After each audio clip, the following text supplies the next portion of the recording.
Bonjour à toutes et à tous, bienvenue dans Maisel, un podcast de Sarah Benilman dédié à transmettre et valoriser l'héritage franco-algérien. Azoul tout le monde, moi c'est Soraya, la créatrice du podcast Ezoran, le podcast sur la Kabylie, ses traditions, son histoire, mais aussi les défis de demain. Alors aujourd'hui, on fait un épisode crossover, comme on partage beaucoup d'intérêts communs, notamment pour nos cultures respectives. Cette fois, aujourd'hui, on propose un focus sur la mazirité, donc avec le podcast Ezouran de Soraya. Soraya, toi, tu es kabyle. Ouais, c'est ça. Alors, je suis née en France, donc de parents algériens kabyles. J'ai grandi, je pense un peu comme toi. C'était souvent les étés en Algérie, les 2 mois avec les cousins, les tantes et les oncles, ce qui m'a permis déjà de maîtriser la langue notamment et de la pratiquer. Toujours attachée à la Kabylie, à l'Algérie, donc depuis vraiment toute petite. C'était un peu ennuyant, mais en fait, maintenant avec le recul, en fait, c'était vraiment des super souvenirs. Et je pense que c'est vraiment ce qui m'a ancré. Ouais, vraiment, ce qui m'a vraiment ancré dans mon identité, dans ma culture, parce que quand on est issu d'une double culture, c'est pas toujours facile. Parce que quand on était là-bas, on est l'immigré. Quand on est en France, on est l'immigré. Donc voilà. Donc sur le coup, c'était un peu long. Voilà, c'était un peu long les 2 mois, même si je me souviens que les trajets en bateau, enfin prendre la route jusqu'à Marseille. Ça, c'était vraiment l'aventure pour moi. Et c'est ce qui a vraiment, je pense, construit un peu, ouais, mon attachement à la Kabylie, à l'Algérie, qui dure toujours, quoi, jusqu'à maintenant. Complètement. Bah moi dans mon cas, donc moi ma famille est d'Alger. Enfin, elle est originaire du sud, des portes du désert, de Biskra, Msila, Ouais. cette région de la Hodna, qui est magnifique d'ailleurs, même si elle est très peu connue, on parle peu d'elle. Mais depuis 1962, ma famille est à Alger. Et donc moi, enfant dans les années Ouais. 90, d'ailleurs période particulière où tout le monde fuyait l'Algérie à cause du terrorisme. Moi, ma mère Ouais. qui vient de là-bas, mon père est né, et grandi en France, mais c'est ma mère qui est née, et grandi en Algérie, et elle tenait absolument à ce qu'on y aille tous les étés aussi quand j'étais enfant. Et donc Coûte on est que allé coûte, à ouais. Alger chez mes grands-parents. Il y avait maternelle, il y avait toute ma famille maternelle qui habitait à côté. Et par contre, Alger, tout le monde me parlait en français. Moi, à part mes grands-parents qui parlaient l'algérien, mes cousins, cousines, oncles, tantes, et dans la rue, on parlait que en français. Donc malheureusement, j'ai pas eu la contrainte pour apprendre. J'ai des mots, bien sûr, et je comprends dans les Ouais. grandes lignes. Mais voilà, c'est vrai quoi. J'ai des souvenirs plutôt d'ennui aussi. Mais moi, surtout, c'était la chaleur qui m'avait marqué. C'était ouais non c'était dur, mais beaucoup de d'insouciance aussi avec tous les cousins, et c'est là où justement quand je suis devenue adolescente et que j'ai appris ce qui se passait à cette Ouais. période où j'ai eu un gros choc de vivre dans une dimension parallèle. Mais oui. Mm. Mais on est d'accord. Mais en fait, autour de moi, j'ai plein de copines aussi qui continuent à aller. Enfin, les parents Mm. y allaient quand même dans les années 90 et pourtant, Ouais. enfin, c'était hyper risqué. Mais moi, quand je l'ai su plus grande et que j'ai interrogé ma mère, je lui ai dit, mais quand même, T'es inconsciente? ouais. Mais pour elle, non, c'était inenvisageable de Ouais. pas voir ses parents, de pas y retourner tous les ans. Et donc on a été, nous enfants, un peu préservés dans l'insouciance. On nous a bien sûr pas Ouais. dit ce qui se passait. Et voilà, je l'ai découvert ado choqué. Mais sinon, ouais, des souvenirs d'enfants, voilà, avec plein de cousins, les voisins, à jouer dehors, à avoir trop chaud la nuit, mais à très bien manger, à boire beaucoup de gazouze. Et c'est vrai que adolescente, jeune adulte, ça commençait à s'espacer un petit peu pour découvrir de nouveaux horizons, aller voyager dans d'autres pays, mais dans ma vingtaine, j'ai toujours gardé un attachement quand même, et maintenant j'y vais de moi-même sans ma famille pour des projets ou autres. J'ai recréé mon attachement personnel direct à l'Algérie, qui est voilà pas uniquement lié à la famille, depuis que je m'intéresse beaucoup à tout ça.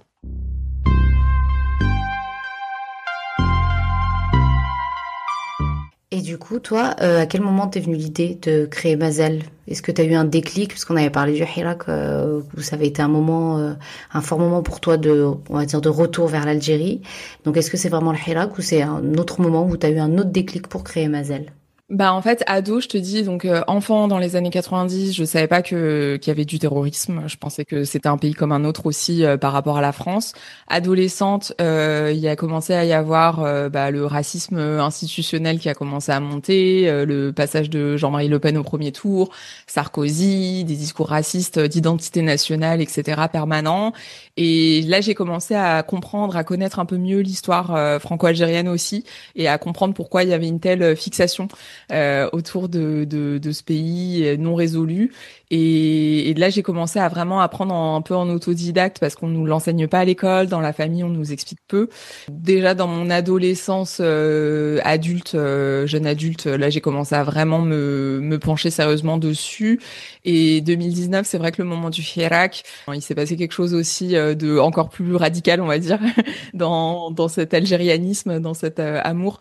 Et voilà, c'est là aussi où j'ai commencé à me faire des potes à Alger et à développer plus l'accès culturel aussi. Et voilà. Et toi? Je suis jamais restée trop longtemps en Algérie, mais parce que j'ai vraiment de la famille très proche là-bas et vu que mes parents passaient beaucoup de temps là-bas, bah c'était aussi un moment aussi de voilà de passer du temps, plus de temps avec eux. Mais c'est vrai qu'il y a eu une période où c'était, on va pas dire plus par obligation, mais bon, c'est vrai que on préfère, enfin pas qu'on préférait, mais on avait aussi envie de découvrir autre chose en fait, parce que bah voilà, le monde est vaste, donc c'était plus entre guillemets une obligation familiale qu'autre chose. Après, un peu comme toi, après au bout d'un moment, quand on est en France et qu'on te renvoie à ton identité, ah ben oui, mais t'es de quelle origine? Bah non, je suis française. Bah non, mais Soraya, c'est pas très français, donc voilà. Du coup, bah en fait, quand on nous renvoie à cette identité, voilà. Là où pour moi c'était un peu une coexistence entre guillemets identitaire un peu pacifique. Enfin, pour moi, je me voyais pas comme l'une ou comme l'autre. Et en fait, et bah, quand on te renvoie à ça, bah, en fait, bah, tu te dis, bah, je sais pas, tu creuses. Voilà, tu creuses aussi l'envie aussi de comprendre aussi les liens très forts et très passionnés, on va dire, entre la France et l'Algérie, un peu de je t'aime, je te hais, voilà, tout ça. Parce que, bah, pareil, à l'école, on nous enseigne, enfin, la guerre d'Algérie, c'est un peu, c'est pas, enfin, voilà, on rentre pas vraiment dans les sujets profonds et puis on rentre pas dans les Non, c'est sujets des un peu, stages. j'ai fait mon stage de fin d'études à Alger, du coup, parce que Ah, j'avais trop bien. vraiment, T'avais ouais. fait dans quoi? Je l'ai fait bah, dans le droit des réfugiés, j'étais dans une institution de l'ONU sur Alger. Et voilà, vraiment l'envie aussi un peu de m'imprégner, en fait, de pas que d'y aller en mode vacances, 2 semaines, voir Hmm. la famille, la plage, etc. et tout, parce qu'en vérité, bah, c'est pas la vraie vie enfin voilà, c'est des vacances. Donc vraiment, voilà, l'envie de m'imprégner, de vivre, voilà, de vivre un peu au rythme, quoi, de la vie des gens. Et du coup, voilà. Et après, bah, ouais, puis je crois que plus on vieillit, entre guillemets, plus c'est la sagesse, on va dire. Et voilà, l'envie vraiment, la question d'héritage, surtout après quand je suis devenue maman, de me dire que ouais, bah j'aimerais vraiment transmettre ça aussi à mes enfants. Et c'est vrai que moi, bah sur la question alors, de la particularité kabyle, on va dire, puis aussi voilà, l'envie aussi ouais de creuser un peu cette identité. Amazir, mais qui s'inscrit dans l'algérianité, et aussi voilà la creuser, mais aussi la préserver et plus ou moins aussi la faire connaître, et d'où l'idée de Ezoran, ça c'est sûr. Bah justement, transition, j'avais envie qu'on parle un peu de nos podcasts respectifs Ouais, et t'interroger un petit peu. Bah, tu me posais la question tout à l'heure sur mon déclic de cet ouais. amour et de ce retour un petit peu. Et toi, c'est quoi le déclic? Qu'est-ce qui t'a poussé donc je comprends que t'as toujours eu en toi cet attachement, cet amour et du coup la création du podcast Ezouran, donc qui est vraiment dédié à la transmission de la culture Ouais, kabyle. Ah, et je précise aussi, on l'a pas dit, mais qu'on est toutes les deux dans une position assez anti-folklore. Ça, c'est hyper ouais, important. ouais, Euh, ouais, ouais, ouais, on est ouais. témoin de la hype algérienne en ce Algérienne, moment, ouais. avec TikTok, avec tous les influenceurs qui vont là-bas. On était là avant. C'est à peu près ça. Et c'est vrai que voilà, on se positionne pas dans cette traîne, on va dire. Mais ouais, toi, quel a été le moment, voilà, qu'est-ce qui t'a fait créer ce podcast? Je crois que le déclic, vraiment, j'ai toujours été très attachée, et je crois que le déclic, ça a vraiment été au décès de ma maman, donc il y a 5 ans. Euh, Bah en fait vraiment l'envie de créer quelque chose, en fait un support, quelque chose où vraiment j'aurais gardé en fait tout ce qu'elle m'a transmis, ses histoires, ses chants, euh, ses anecdotes, sa vie, comment elle est arrivée, enfin le choc que ça a été pour elle d'arriver aussi en France par rapport à ce qu'elle vivait, comment elle vivait en Algérie. Et du coup, ça a vraiment été voilà l'envie voilà de créer une plateforme où vraiment on garderait ça et puis on pourrait échanger et puis apprendre aussi plein de choses parce que du coup, je suis partie sur certains sujets. Je pars de mes souvenirs, de ce qu'elle m'a transmis, etc. Et en fait, en creusant, bah, j'apprends plein d'autres trucs en fait. Mm. Donc ça, c'est hyper intéressant.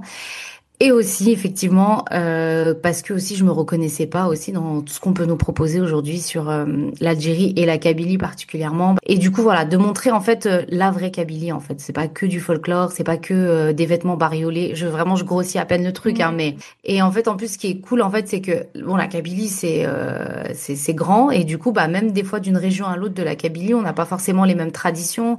Déjà, on n'a pas forcément la même langue. Enfin, je vois Mm. par exemple. Moi, mon mari est de la wilaya de Tizi Ouzou, bah, des fois, on n'a pas les mêmes mots, en fait. Et même dans Donc, la du coup, wilaya bah, de Tizi Ouzou, t'as des mots différents d'un village à l'autre. Ouais, exactement, ouais, mais ouais. exactement. Même nous, de la ville à la montagne, on n'a pas toujours la même manière Mm. de s'exprimer, etc.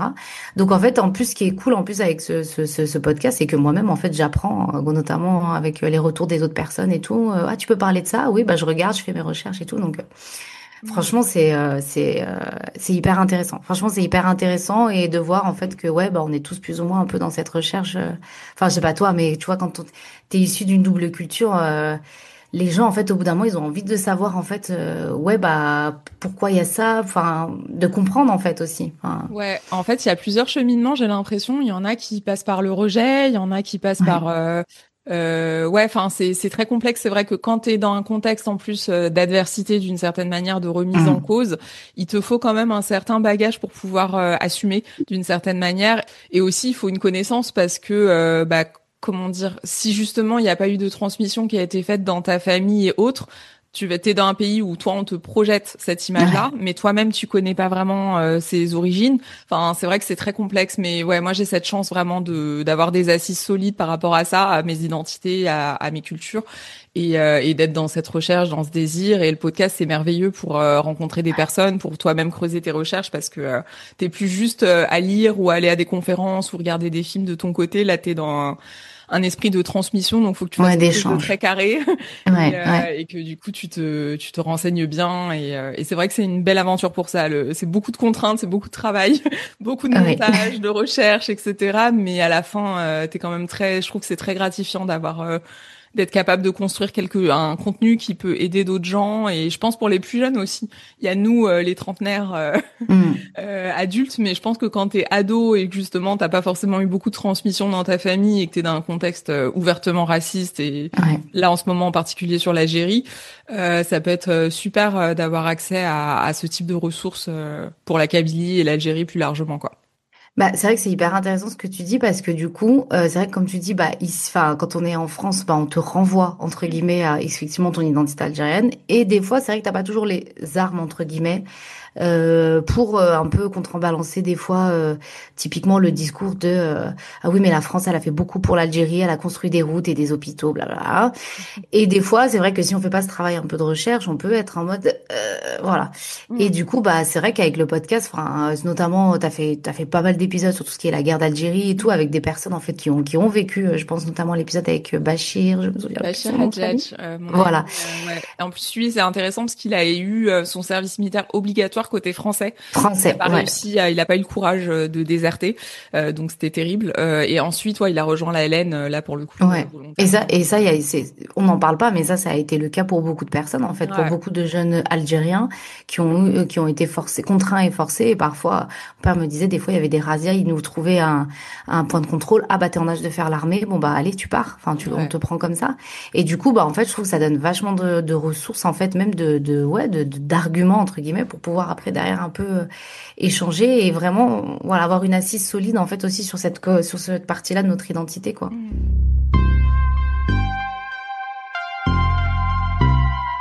Et parce que toi, du coup, sur Mazel, t'as fait quand même énormément d'épisodes sur tout ce qui est bah, la transmission bah, sur la mémoire de la guerre d'Algérie, ces choses-là et tout. Du coup, est-ce que t'as envie de continuer un peu sur cette lancée un peu de transmission mémorielle ou t'as envie d'un peu d'élargir le thème? Ouais, carrément d'élargir parce que les comment dire, c'est vrai que la mémoire ça me paraissait hyper intéressant, hyper important vu que malheureusement les personnes qui ont vécu Mm. avant la guerre de libération, pendant voilà la période coloniale et l'après, malheureusement voilà sont aujourd'hui très âgées, il reste peu de témoins et donc je ressentais Mm. vraiment un besoin d'urgence de consigner leurs précieux témoignages. Et mais c'est vrai que ça reste quand même assez déprimant, assez dur comme thématique, d'autant C'est que lourd, ouais, c'est lourd.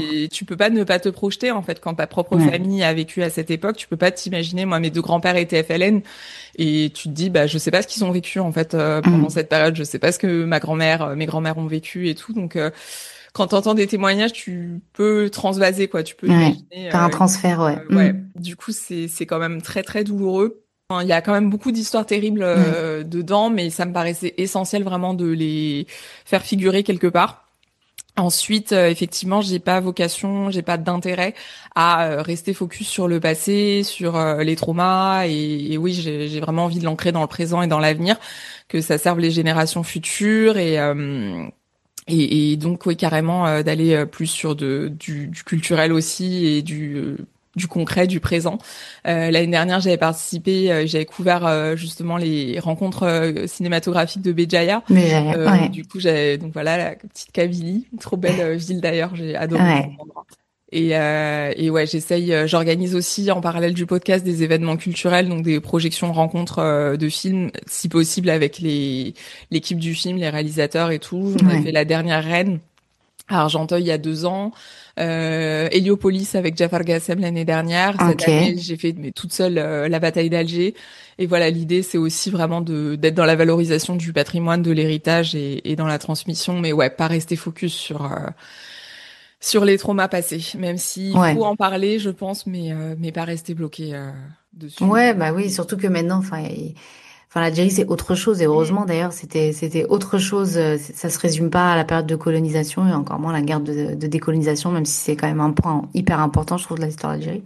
Mm. Mais c'est vrai que c'est autre chose. C'est un peu, voilà, c'est pas. Et par rapport à ça, comme toi, comme je m'adresse davantage à un public aussi basé en France, je m'adresse aussi aux franco-français qui n'ont pas de lien direct avec l'Algérie, mais en fait, comme c'est renvoyé comme si c'était quelque chose d'extérieur, qui n'appartenait pas à la France Ouais, et qui n'est pas transmis aux Français franco-français, ouais, à part si tu vas vraiment chercher les infos. Il y avait aussi cet enjeu, mais je sais que moi, mes potes d'Alger, ma famille, etc., sont très, en général, assez saoulés par ces répétitions et tout, mais à chaque fois je leur répète non, mais en fait en France on ne connaît pas et on a besoin de connaître, de comprendre, de savoir parce que ce n'est pas reconnu. Donc voilà, il y avait vraiment aussi ce travail de pédagogie que j'avais envie ouais, de faire pour ici, mais voilà ensuite moi j'ai maintenant que je le connais et que j'ai transmis pas mal de choses, j'ai envie de d'aller dans plus de légèreté aussi et de culture et de présent encore une fois. ouais, j'imagine. Ouais, ouais, j'imagine. Et donc pour revenir un peu au sujet de la mazérité qui nous rassemble aujourd'hui, auquel on dédie cet épisode en cross, Mazel et Zouran, toi, qu'est-ce que tu peux me dire de ton sentiment, parce que tu m'expliquais tout à l'heure, voilà, un peu être une minorité dans la minorité, comment tu le vis et à quoi tu aspirerais à cet égard, comment dire, en termes de reconnaissance aussi et de compréhension. Ouais, bah du coup moi ce qui me voilà ce qui m'a toujours un peu saoulée on va dire c'est voilà c'est le fait qu'on oppose en fait que voilà qu'on puisse pas faire coexister entre guillemets le fait d'être kabyle et algérien. Mhm. Alors que non, pas du tout. C'est vraiment ça en fait, que oui, je suis kabyle, j'ai ma propre langue, j'ai mes propres traditions, j'ai mes propres codes, ma propre culture, je veux la préserver. C'est pas toujours facile. En Algérie, par exemple, que depuis, ça fait très très peu de temps que la mazir est reconnue comme langue officielle, qu'on a mis en place des choses. Bon. Donc du coup, la Kabylie, elle fait quand même pas, enfin, elle fait partie pleinement de l'Algérie. Enfin, il y a eu un lourd tribut qui a été payé, que ce soit pendant la guerre enfin, pendant la colonisation ou pendant la décolonisation, ou pendant après un peu tous les mouvements sociaux qui ont suivi après l'indépendance pour réclamer des meilleures conditions de vie en Algérie en général. La Kabylie a toujours été, voilà, on nous parle un peu de régions rebelles, contestataires, etc.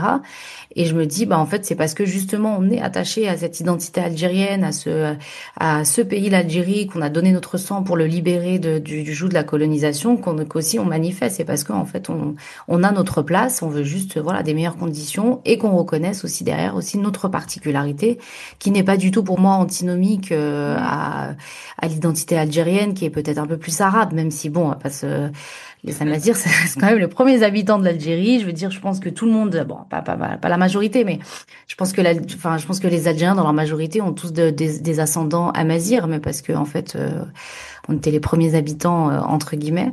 En fait, c'est marrant parce que, tu sais, j'ai l'impression cette vision un petit peu, pour refaire un petit rappel historique, en 62, donc l'Algérie devient indépendante et il y a un petit peu cette idée je crois que c'est Ben Bella qui prononce la phrase «Nous sommes arabes, nous sommes Mhm. arabes, nous sommes arabes».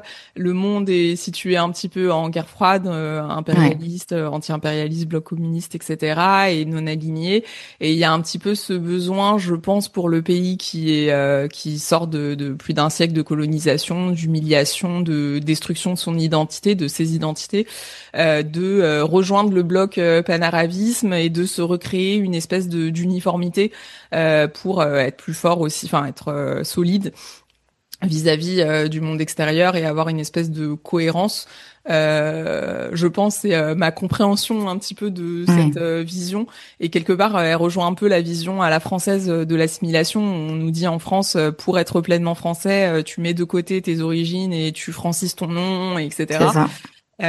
Et que d'une certaine manière, bah, il y a une négation de l'identité amazigh, comme si, ouais, une vraie négation en fait, comme si ça n'existait pas, alors que, comme tu dis, grosse contribution à la libération du pays, et déjà à l'époque des invasions turques aussi, Ouais, il y avait, ouais, enfin, ouais, et françaises par la suite, mais qui, voilà, peut-être au moment où le pays naissait dans un contexte fragile, il y a eu je sais pas comment dire, ça a été mis de côté en fait, comme si, ouais. comme si, Fallait bah, faire bloc, en fait. Ouais, ouais, voilà, il faut faut à tout faire prix bloc. se reconstruire, donc on va mettre cette question de côté, faire semblant qu'elle n'existe pas, et voir, sauf que, et se reconstruire, se lier, liguer avec les autres pays arabes, sauf qu'en fait, l'histoire a démontré que ça ne fonctionne pas de de mettre le voile comme ça sur des Oui, de communautés. nier, oui, oui, de nier, ouais. Bah, du coup, c'est un peu, par exemple, quand il y a eu des mouvements sociaux, bon, bah, alors, propres à la Kabylie, je parle du printemps berbère, du printemps noir, etc. Peut-être, Là où il y avait des... excuse-moi de t'interrompre, mais peut-être rapide, printemps berbère 1980, euh, 1980, ouais, exactement, conférence de 1980. Mouloud Donc, Mamri, voilà, donc un suite peu à diffus, l'interdiction enfin. d'une conférence en langue amazigh à l'université Tizi Ouzou, donc bah grosse contestation sociale. Après, il y a eu le printemps noir en 2001, suite au décès d'un jeune qui a été tué par un gendarme à la caserne de Beni Douala, donc à Tizi Ouzou. Donc bah gros mouvement contestation sociale, il y a eu des morts, il y a eu des manifestations, ça a été très très très sanglant. Et en fait, ça c'était vraiment les deux mouvements vraiment propres à la Kabylie. Voilà, c'est vraiment cette volonté en fait de rappeler que notre identité elle est là et qu'on se bat chaque jour pour la maintenir et la préserver, et que cette coexistence avec une identité euh, arabe en tout cas, même si voilà, comme je disais, les Kabyles ne sont pas les seuls Amazirs en Algérie, elle est tout à fait possible. Clairement, elle est tout à fait possible. Mhm. Ouais, carrément, en fait. Je pense que c'est un pays multiculturel d'une certaine manière, mais en fait, c'est même pas Ouais, tant multiculturel, parce que pour moi, c'est même pas si compartimenté, en fait. Je prends ma famille à titre d'exemple. ouais, J'ai des oncles, tantes par alliance, et cousins, cousines kabyles depuis très, très 60 ans. Enfin, ouais. ma famille côté, ouais. Identitaire peut-être, on dirait. Comment? Multi-identitaire plutôt. Ouais, mais en fait, mixé en même Mais même temps. pas, parce qu'en fait, oui, il y a quand même des... Il y a eu des Turcs, pareil, qui sont mélangés aussi avec nous. Ouais, voilà, c'est ça. Et en fait, on est tout ça, et en même temps, il y a un clivage qui peut exister de part et d'autre. Voilà, des personnes vont être très identitairement fermées, Hum. berbéristes, etc. De l'autre côté, des personnes vont être très racistes, anti-amazigh et tout. Mais c'est comme si c'était quelque part pour moi en tout cas de mon ressenti, une barrière un peu superficielle dans la mesure où en vrai on est tous probablement un peu des deux quoi. Bah Même oui, et au puis fil comme des tu disais, il y a siècles. des mariages mixtes, enfin, il y a des mariages mixtes, enfin voilà, c'est plus, ouais, enfin je sais pas. Des fois j'ai l'impression qu'on, c'est plus, le fait est de d'opposer un peu tout ça, c'est plus, voilà, ça sert plus des intérêts qui nous dépassent en fait. En Mm, vérité, mm. je trouve qu'ils nous dépassent. C'est plus ça plutôt que dans la réalité des choses. Voilà, j'ai pas. Quand je vais en Algérie, j'ai rarement, si ce n'est jamais, rencontré quelqu'un qui nous dit non, mais nous, on veut notre autonomie, notre indépendance, comme des fois on peut sortir ça. Voilà, donc j'ai l'impression que c'est plus, ouais, ça reste plus des intérêts un peu politiques, un peu que vraiment la réalité des choses et la réalité de la plupart des gens qui vivent en Algérie, quoi. Non, ça c'est les gens qui sont invités sur CNews À peu depuis le près ça, voilà, gouvernement, depuis le c'est gouvernement ça. kabyle en exil. Oui, voilà, c'est ça. En exil depuis Paris, c'est ça. De ce genre de personnes, mais effectivement, ils représentent que dalle, peut-être 300 Ouais, personnes, et la ouais. plupart des Kabyles les détestent et voilà, ne se sentent pas du tout dans leurs revendications. Mais par contre, ils font effectivement le beurre de beaucoup de racistes en France et de gens d'extrême droite qui adorent rappeler combien ils ont besoin de leur indépendance. Bah, c'est ça, c'est ça. Ouais, c'est Ouais. exactement ça. Bon, bah, c'est super. Merci beaucoup, Soraya. Bah, merci à Daniel. toi. Ouais, merci beaucoup, c'était cool d'échanger. Et puis, bah, au plaisir et puis hâte d'écouter les prochains épisodes de Mazel. Ouais, et écoutez aussi Ezouran, que vous soyez kabyle ou non, c'est hyper intéressant et encore une fois, ça fait partie pleinement de la culture algérienne. Donc on a tous à voir avec la Kabylie et la Mazirité. Merci. Salut!